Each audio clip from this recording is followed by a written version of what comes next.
Uden et klart og defineret mål kan vi ikke ramme plet, og det gælder uanset om vi spiller fodbold eller vi kommunikerer i en virksomhed. Forestil jer for eksempel et fodboldhold, som ikke har en klar strategi for, hvordan de vil score mål.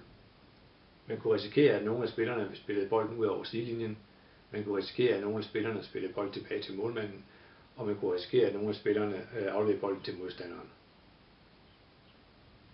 Det samme gør sig gældende, når vi skal kommunikere i en virksomhed. Vi skal have en klar kommunikationsstrategi.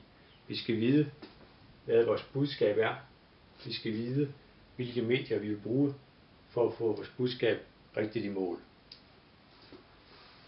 I vores virksomhed har vi defineret et mål, der hedder, at vores kunder skal kunne modtage skriftlige tilbud enten per mail eller per post, senest 48 timer efter, at vi har modtaget opgaven.